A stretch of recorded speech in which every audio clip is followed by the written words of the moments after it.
Nous avons mis en place une prise en charge du patient dit debout, c'est-à-dire que le patient va arriver en marchant jusqu'au bloc opératoire. L'objectif est à la fois de démystifier l'acte chirurgical, que le patient arrive moins stressé, qu'il soit moins médiqué, moins médicalisé, pour avoir des suites post-opératoires beaucoup plus simples. Il va arriver à peu près 1 heure avant l'intervention. Il a eu l'appel de la veille qui vérifie évidemment que tous les éléments sont bien organisés, la checklist, on va vérifier point par point qu'il a tous ses examens, radiographie, biologie, etc.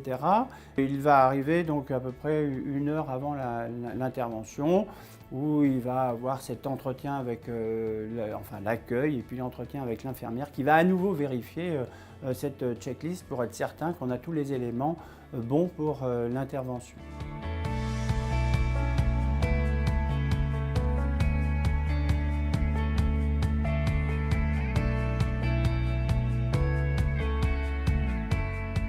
Les bénéfices de cette prise en charge, ils sont multiples. Ils sont premièrement de mieux connaître ce que l'on va avoir. C'est-à-dire que le patient, on dit qu'il devient acteur de son soin, c'est certain qu'il devient acteur, mais quelque part on lui donne beaucoup plus d'informations, d'éléments qui vont l'aider à accepter le fait qu'il perde un peu d'autonomie à un moment donné, qu'il ait un peu des douleurs et qu'il passe par une phase un peu descendante avant de reprendre sa fonction. Ça va être également l'anticipation des différentes étapes de cette chirurgie. Et là aussi, c'est un facteur qui va diminuer le stress puisque à partir du moment où on connaît, on maîtrise, on a un peu moins d'angoisse à cette chirurgie. Et enfin, incontestablement, le fait d'arriver juste avant l'intervention dans un cadre plutôt agréable, plutôt reposant, souriant, où on va voir tous ces intervenants mais qui ne sont pas en état de faire le soin mais qui sont en amont du soin, va permettre de détendre le patient et d'avoir une arrivée en salle d'opération plutôt détendue et presque heureuse.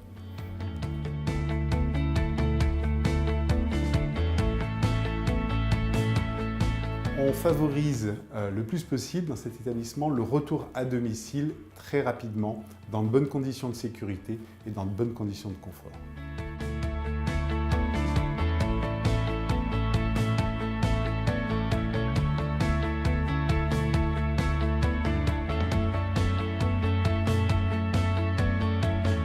En chirurgie orthopédique et en chirurgie du ligament, chirurgie sportive, on propose aux gens de faire une préparation à cette chirurgie avec des kinésithérapeutes du sport qui vont leur expliquer à nouveau le déroulé de la chirurgie, qui vont expliquer également ce qui peut arriver, les hématomes, les douleurs, et puis leur enseigner les différents travaux ou d'auto-rééducation qu'ils pourront faire avant et après la chirurgie, et ça les conditionne parfaitement bien à cette intervention. La satisfaction, je dirais qu'elle est pratiquement pleine et entière parce que les gens passent beaucoup moins de temps dans la clinique. Donc pour eux, en particulier chez les gens qui ont une pathologie sportive, c'est une prise en charge dynamique. Donc ils sont contents, ils arrivent, ils partent. Ils ont l'impression que ça diminue quelque part l'importance de l'intervention et ça baisse leur niveau d'angoisse. Au final, ils sont, je disais, presque heureux de se faire opérer, ils sont heureux en tout cas de quitter la clinique dans ces bonnes conditions. Alors les avantages sont multiples, c'est qu'on n'a pas de prémédication, donc le patient sera réveillé beaucoup plus rapidement, beaucoup plus facilement, puisqu'il ne recevra pas de drogues qui vont l'endormir pendant longtemps. L'autre avantage, c'est qu'on va diminuer le risque de phlébite, d'embolie pulmonaire, puisque le patient va marcher jusqu'au bout et va se mobiliser. Ce qui fait que le temps d'immobilisation sera restreint uniquement à l'intervention qui dure pour une sleeve ou un bypass entre 30 et 45 minutes. Ce qui nous permet de fait de ne pas être obligé de décoaguler les patients après, puisque l'intervention est courte et ils se remobilisent très rapidement.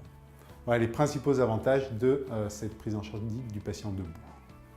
Alors comme le patient peut se remobiliser très facilement, il va se lever dès le soir, il aura une promenade avec un kinésithérapeute, toujours pour diminuer le risque de phlébite, le risque dit thromboembolique. Et dès le lendemain, ou chez certains patients, il pourra quitter la clinique le lendemain ou l'après-midi pour rentrer chez lui. Donc je suis là pour vous rappeler les consignes suite à l'intervention. Donc vous avez chacun une feuille de route alimentaire. Le retour de satisfaction est excellent puisqu'on arrive sur le patient debout à près de 98% sur une enquête de plus de 100 patients. Bon retour chez vous et puis écoutez, à bientôt. N'hésitez pas à me rappeler s'il le faut.